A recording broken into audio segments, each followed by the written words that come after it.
আসসালামু আলাইকুম, স্বাগত জানাচ্ছি ডিডিবি নিউজ 24 এর আন্তর্জাতিক সংবাদে। সংবাদের শুরুতেই থাকছে সংবাদ শিরোনাম। নিউ ইয়ার উদযাপনের সময় ভয়াবহ হামলা ইউক্রেনের, নিহত ২৪। যে কারণে দেশ ছাড়ার হিড়িক পড়েছে ইসরায়েলে। নতুন বছরেও যুদ্ধ টেনে আনছে রাশিয়া, অভিযোগ জেলেনস্কির। যুক্তরাষ্ট্রের চাপের মুখে রাফা ক্রসিং পুনরায় খুলতে রাজি হল ইসরায়েল। কঙ্গোতে সহিংসতায় ১৫০০ বেসামরিক নিহত।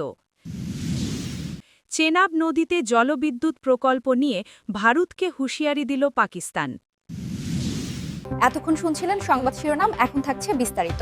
নিউ ইয়ার উদযাপনের সময় ভয়াবহ হামলা ইউক্রেনের, নিহত ২৪। ইংরেজি নববর্ষ উদযাপনের সময় রাশিয়ার অধিকৃত খেরসন এলাকায় ভয়াবহ হামলা চালিয়েছে ইউক্রেন। এতে অন্তত ২৪ জন নিহত হয়েছে, আহত হয়েছে আরও কমপক্ষে ৫০। বৃহস্পতিবার এমন অভিযোগ করেছে মস্কো।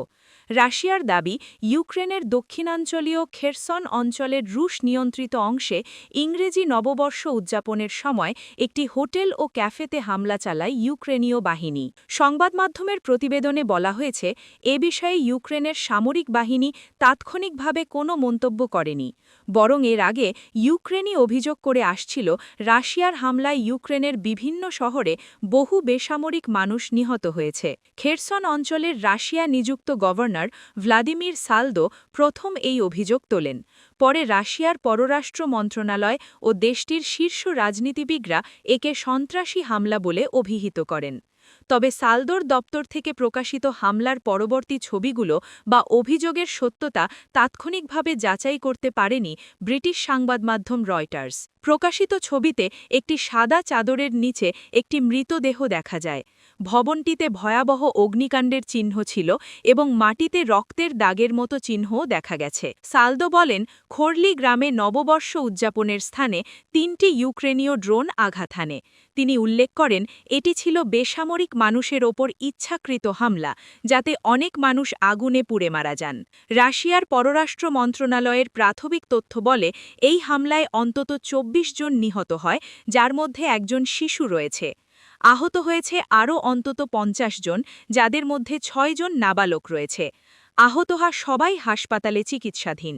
মন্ত্রণালয়ের বিবৃতিতে বলা হয়, এতে কোনো সন্দেহ নেই যে হামলাটি আগেই পরিকল্পিত ছিল এবং ড্রোনগুলো ইচ্ছাকৃতভাবে সেই সব স্থানে আঘাত করেছে যেখানে বেসামরিক মানুষ নববর্ষ উদযাপনের জন্য জড়ো হয়েছিল।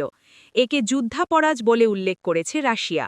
রাশিয়ার নিরাপত্তা পরিষদের ডেপুটি চেয়ারম্যান দিমিত্রি মেদভেদেভ রাষ্ট্রীয় সংবাদ সংস্থা তাসকে বলেন, মস্কো এই হামলার প্রতিশোধ যুদ্ধক্ষেত্রেই নেবে এবং হামলাকারী এবং তাদের কমান্ডারদের লক্ষ্যবস্তু করা হবে। রাশিয়ার পররাষ্ট্র মন্ত্রণালয়ের মুখপাত্র মারিয়া জাখারোভা টেলিগ্রামে দেওয়া একটি বিবৃতিতে দাবি করেন, এই ঘটনার জন্য শেষ পর্যন্ত ইউক্রেনের পশ্চিমা মিত্ররাই দায়ী। রাশিয়ার সংসদের ২ কক্ষের স্পিকার সহ দেশটির শীর্ষ রাজনীতিবিদরাও কিয়েভের প্রতি তীব্র নিন্দা জানান। যে কারণে দেশ ছাড়ার হিড়িক পড়েছে ইসরায়েলে। ইসরায়েলি জনগণের মধ্যে দেশ ছাড়ার প্রবণতা বাড়ছে। দেশটির কেন্দ্রীয় পরিসংখ্যান ব্যুরো সিবিএস এই তথ্য জানিয়েছে। সংস্থাটি জানিয়েছে, ২০২৫ সালে দেশটি ছেড়ে গেছেন প্রায় ৭০,০০০-এরও বেশি ইসরায়েলি। বুধবার প্রকাশিত গবেষণায় সিবিএস জানিয়েছে, টানা দ্বিতীয় বছরেও ইসরায়েলের অভিবাসন ভারসাম্য ঋণাত্মক হয়েছে। মূলত গাজায় আগ্রাসনের ফলে সৃষ্ট যুদ্ধ পরিস্থিতির কারণে দেশটির নাগরিকদের মাঝে এই প্রভাব দেখা গেছে। সিবিএসের বরাতে টাইমস অব ইসরায়েল জানিয়েছে, ২০২৫ সালে ইসরায়েলের মোট জনসংখ্যা ১.১% বেড়ে রেকর্ড ১,১,৭৮,০০০ অর্থাৎ ১০.১78 মিলিয়নে পৌঁছেছে। আগের বছরের মতোই এই প্রবৃদ্ধির হার অপরিবর্তিত থাকলেও এটি ইসরায়েলের ইতিহাসে জনসংখ্যা বৃদ্ধির অন্যতম ধীর বছরগুলোর একটি। একই দিনে টাউব সেন্টার ফর সোশ্যাল পলিসি স্টাডিজের আরেকটি গবেষণা প্রতিবেদন প্রকাশিত হয়। তাতে অনুমান করা হয়, জনসংখ্যা বৃদ্ধির হার ০.৯% নেমে আসতে পারে। দেশটির ইতিহাসে এই প্রথমবার জনসংখ্যা বৃদ্ধির হার ১% নিচে নেমে গেল। সিবিএস জানিয়েছে, ২০২৫ সালে প্রায় ২৪,৬০০ নতুন অভিবাসী ইসরায়েলে এসেছেন, যা ২০২৪ সালের তুলনায় ৮,০০০ কম। এই হ্রাসের বড় কারণ ছিল রাশিয়া থেকে আগত অভিবাসীদের সংখ্যা হঠাৎ কমে যাওয়া। বিশেষজ্ঞরা বলছেন, সাম্প্রতিক বছরগুলিতে ইসরায়েলের রাজনৈতিক ও নিরাপত্তা পরিস্থিতির মারাত্মক অবনতি হয়েছে। একদিকে গাজায় আগ্রাসনের ফলে দেশের ভেতরে নিরাপত্তা শঙ্কা দূর হওয়ার বদলে আরও বেড়েছে, আর নেতানিয়াহুর স্বেচ্ছাচারী শাসনেও হাঁপিয়ে উঠেছেন ইসরায়েলিরা। নতুন বছরেও যুদ্ধ টেনে আনছে রাশিয়া, অভিযোগ জেলেনস্কির। ইউক্রেনের প্রেসিডেন্ট ভলোদিমির জেলেনস্কি বলেছেন, নতুন বছরের শুরুতেও দুই দেশের সংঘাত থামায়নি রাশিয়া। প্রায় 4 বছরে পা রাখা এই যুদ্ধকে মস্কো নতুন বছরেও টেনে আনছে বলে মন্তব্য করেন তিনি। বৃহস্পতিবার ইউক্রেনের প্রেসিডেন্ট জানান, বর্ষাবরণের রাতে ইউক্রেন জুড়ে 200টিরও বেশি ড্রোন ছুড়েছে রাশিয়া। এসব হামলার প্রধান লক্ষ্য ছিল ইউক্রেনের জ্বালানি কাঠামো। সামাজিক যোগাযোগ মাধ্যমে একটি পোস্টে জেলেনস্কি বলেন, রাশিয়া ইচ্ছাকৃতভাবেই যুদ্ধকে নতুন বছরে নিয়ে এসেছে। তারা রাতভর ইউক্রেনে 200টি ড্রোন দিয়ে হামলা চালিয়েছে। বিশেষত আমাদের জ্বালানি কাঠামোকে লক্ষ্য করেই এই হামলা করা হয়েছে। যুক্তরাষ্ট্রের চাপের মুখে রাফাহ ক্রসিং পুনরায় খুলতে রাজি হল ইসরায়েল। অক্টোবরে যুক্তরাষ্ট্র প্রশাসনের আরোপিত ট্রাম্পের ২০ দফা পরিকল্পনার প্রথম ধাপে গাজায় ইসরায়েলের গণহত্যামূলক যুদ্ধের অবসান ঘটানো, ইসরায়েলি কর্তৃপক্ষকে ফিলিস্তিনে মানবিক সহায়তা প্রবেশের অনুমতি দেয়া এবং রাফাহ ক্রসিং উভয় দিকেই খুলে দিতে বলা হয়েছিল। ইসরায়েলি গণমাধ্যমের প্রতিবেদনে বলা হয়েছে, প্রধানমন্ত্রী বেনিয়ামিন নেতানিয়াহু যুক্তরাষ্ট্র সফর শেষে ফেরার পর গাজা উপত্যকা ও মিশরের মধ্যবর্তী রাফাহ সীমান্ত ক্রসিংটি উভয় দিকেই পুনরায় খুলতে প্রস্তুতি নিচ্ছে ইসরায়েল। বুধবার ৩১ ডিসেম্বর ইসরায়েলের সংবাদ মাধ্যম কান ১১ জানায়, যুক্তরাষ্ট্রের প্রেসিডেন্ট ডোনাল্ড ট্রাম্পের চাপের ফলেই এ সিদ্ধান্ত এসেছে। গাজার ফিলিস্তিনিদের জন্য বহির্বিশ্বে যাওয়ার একমাত্র পথ ছিল রাফাহ ক্রসিং। তবে ২০২৪ সালের মে মাসে ইসরায়েলি বাহিনী ক্রসিংটির ফিলিস্তিনি অংশ দখল করে, পরে সেখানে থাকা ভবনগুলো ধ্বংস করে এবং যাতায়াত বন্ধ করে দেয়। ফলে ফিলিস্তিনি নাগরিক, বিশেষ করে রোগীদের জন্য মারাত্মক মানবিক সংকট সৃষ্টি হয়। রাফাহ ক্রসিং দখলের মাধ্যমে গত ২০ বছরে প্রথমবারের মতো ইসরায়েলি বাহিনী সরাসরি সীমান্ত ক্রসিংটির নিয়ন্ত্রণ নেয়। পরে তারা ফিলাডেলফিয়া করিডোর জুড়ে একটি সামরিক বাফার জোনে সৈন্য মোতায়েন করে, যেখানে তারা আজও অবস্থান করছে।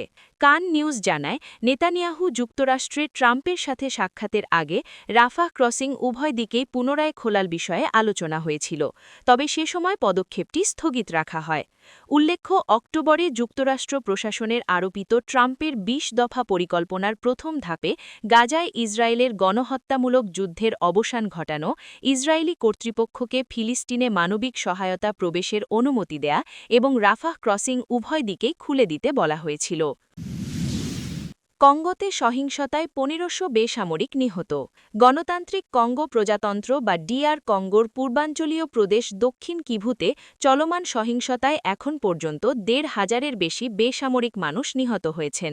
গত বছরের ডিসেম্বরের শুরু থেকে এ সহিংসতা শুরু হয়। কঙ্গো সরকার বুধবার ৩১ ডিসেম্বর জানিয়েছে, দেশটির পূর্বাঞ্চলীয় প্রদেশ দক্ষিণ কিভুতে ক্রমবর্ধমান সহিংসতায় ডিসেম্বরের শুরু থেকে এ পর্যন্ত ১৫০০-র বেশি বেসামরিক মানুষ নিহত হয়েছেন। সরকারি এক বিবৃতিতে বলা হয়, প্রদেশটির বিভিন্ন এলাকায়, বিশেষ করে কামানিওলা উভিরা অক্ষ বরাবর সংঘর্ষ তীব্রতর হয়েছে। সশস্ত্র অভিযানের ফলে সেখানে ব্যাপক বাস্তুচ্যুতি ঘটেছে। চীনা বার্তা সংস্থা সিনহুয়ার খবরে বলা হয়েছে, চলমান নিরাপত্তাহীনতার কারণে ৫ লক্ষের বেশি মানুষ তাদের ঘরবাড়ি ছাড়তে বাধ্য হয়েছেন। বিবৃতিতে আরও বলা হয়, যুদ্ধের ফ্রন্টলাইন ধীরে ধীরে দক্ষিণ দিকে সরে গেছে। এর ফলে উভিরা, ফেজি ও মোয়েঙ্গো সহ দক্ষিণ কিভুর একাধিক এলাকা এখন সহিংসতার প্রভাবের মধ্যে পড়েছে। সরকার এই সহিংসতা বৃদ্ধির জন্য অঞ্চলে সক্রিয় অস্ত্রাগার গোষ্ঠীগুলিকে দায়ী করেছে। তাদের বিরুদ্ধে বিদ্যমান অঙ্গীকার এবং আন্তর্জাতিক মানবিক আইন লঙ্ঘনের অভিযোগ তোলা হয়েছে। DR কঙ্গোর পূর্বাঞ্চল দীর্ঘদিন ধরেই অস্থিরতায় ভুগছে। ২০২১ সালের শেষ দিকে M23 বিদ্রোহী গোষ্ঠীর পুনরুত্থানের পর পরিস্থিতি আরও খারাপ হয়। কিনশাসা বারবার অভিযোগ করে আসছে, প্রতিবেশী দেশ রুয়ান্ডা এই গোষ্ঠীকে সমর্থন করছে, তবে এ অভিযোগ অস্বীকার করেছে কিগালি। চেনাব নদীতে জলবিদ্যুৎ প্রকল্প নিয়ে ভারতকে হুঁশিয়ারি দিল পাকিস্তান। জম্মু কাশ্মীরের চেনাব নদীর প্রস্তাবিত জলবিদ্যুৎ প্রকল্প ইস্যুতে ভারতের কেন্দ্রীয় সরকারকে হুঁশিয়ারি দিয়েছে পাকিস্তান। দেশটির পররাষ্ট্র মন্ত্রণালয় জানিয়েছে, সিন্ধু পানি বণ্টন চুক্তি ভেঙে সিন্ধু এবং তার সঙ্গে সম্পর্কিত নদীগুলোর ওপর কোনো প্রকার দখলদারিত্ব বরদাস্ত করবে না ইসলামাবাদ। চেনাব নদীর যে অংশটি জম্মু কাশ্মীর রাজ্যের ওপর দিয়ে বয়ে চলেছে, ভারতে সেটির নাম চন্দ্রভাগা। সম্প্রতি ভারতের কেন্দ্রীয় সরকার পরিবেশ মন্ত্রণালয় জম্মু কাশ্মীর রাজ্যের কিশ্তওয়ারে চন্দ্রভাগা নদীর ওপর ২৬০ মেগাওয়াটের দুলহস্তি স্টেজ ২ প্রকল্পের জন্য সবুজ সংকেত দিয়েছে। ডিসেম্বরের শেষ পর্বে পরিবেশ মন্ত্রণালয় বিশেষজ্ঞ মূল্যায়ন কমিটির ৪৫তম বৈঠকে প্রকল্পটির কাজ শুরু করার সিদ্ধান্ত নেয়। আনুমানিক ৩,২০০ কোটি টাকার এই প্রকল্পের জন্য টেন্ডার নেয়ার কাজও শুরু হয়ে গেছে ইতিমধ্যে। তার মধ্যেই হুঁশিয়ারি এলো ইসলামাবাদ থেকে। গতকাল বৃহস্পতিবার ইসলামাবাদে পাকিস্তানের পররাষ্ট্র মন্ত্রণালয়ের ব্রিফিংয়ে সাংবাদিকদের এক প্রশ্নের উত্তরে মন্ত্রণালয়ের মুখপাত্র তাহির হোসেন আন্দ্রাবি বলেন, সম্প্রতি আমরা সংবাদ মাধ্যমে দেখেছি যে ভারত চেনাব নদীর জম্মু কাশ্মীর অংশে দুলহস্তি স্টেজ ২ জলবিদ্যুৎ প্রকল্প নির্মাণ করছে। অবশ্যই এই সংবাদ উদ্বেগের, কারণ ভারত এখনও পর্যন্ত এই প্রকল্পের ব্যাপারে আমাদের কোনো তথ্য জানায়নি।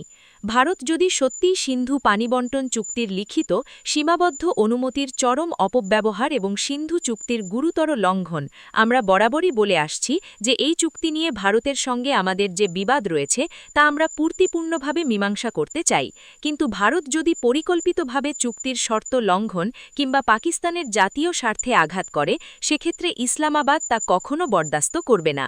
প্রসঙ্গত, টানা ৯ বছর আলোচনার পরে বিশ্বব্যাংকের মধ্যস্থতায় ১৯৬০ সালের ১৯ সেপ্টেম্বর ভারতের প্রথম প্রধানমন্ত্রী জওহরলাল নেহরু এবং পাকিস্তানের তৎকালীন প্রেসিডেন্ট ফিল্ড মার্শাল আইয়ুব খানের মধ্যে সিন্ধু পানি বণ্টন চুক্তি সংক্রান্ত চুক্তিপত্রে স্বাক্ষর করেছিলেন পণ্ডিত নেহরু।